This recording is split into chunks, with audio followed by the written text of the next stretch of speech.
Neymar, বস তোমার বিদায়ের কথা চিন্তা করলেও বুকটা কেমন কেঁপে ওঠে। জানি না তোমাকে কিভাবে বিদায় দিব, তবে তুমি যেদিন ব্রাজিল নামক পরিবার থেকে বিদায় নেবে সেদিন থেকে ফুটবল খেলা দেখা ছেড়ে দিব। তুমি ছিলে আমাদের অনুপ্রেরণা, তোমার ছন্দ, তোমার জাদু সবকিছুই আমরা মনে রাখবো।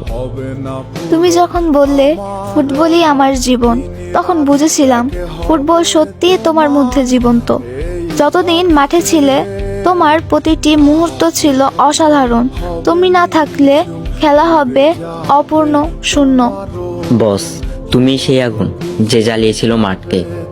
তোমার বিদায়ে মাঠে অন্ধকার, ভীষণ শূন্যতা। কিন্তু জানো বস, তুমি কখনোই শেষ হবে না আমাদের জন্য। তুমি থাকবা চিরকাল, সব সময় আমাদের হৃদয়। তুমি যে পাসগুলো দিয়েছো তা ছিল এক শিল্প। তোমার প্রতিটি ড্রিবল ছিল অসম্ভব, ছিল এক সিম্ফনি। যতবার তুমি বল নিয়েছো যেন পৃথিবী থেমে যেত। তোমার খেলা ছিল এক জাদুকরী রূপকথা, যা কখনো ভুলবো না। এভাবে বিদায় হলেও তোমার স্মৃতি জ্বলবে ফুটবল মাঠের প্রতিটি কোণে। তোমার নাম গাঁথা থাকবে, যতদিন পৃথিবী থাকবে তোমার নাম গাওয়া হবে। নেইমার, তুমি চিরকাল কিংবদন্তি হয়ে থাকবে আমাদের মাঝে। তুমি যে সত্যহীন ভালোবাসা ফুটবলের প্রতি দেখিয়েছিলে, সেই ভালোবাসা আমরা সবসময় হৃদয়ে ধারণ করব।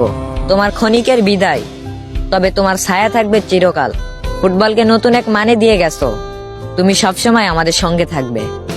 তুমি যখন বলেছিলে আমার খেলাটা শুধু ফুটবল নয়, এটা আমার জীবন, তখন বুঝেছিলাম তুমি মাঠে শুধু শরীর নিয়ে নয়, আত্মা দিয়ে ফুটবল খেলতে।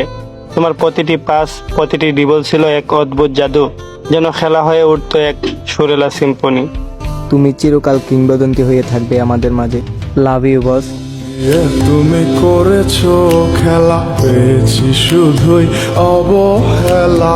ধীরে ধীরে তুমি ওগো সবই বুঝবে।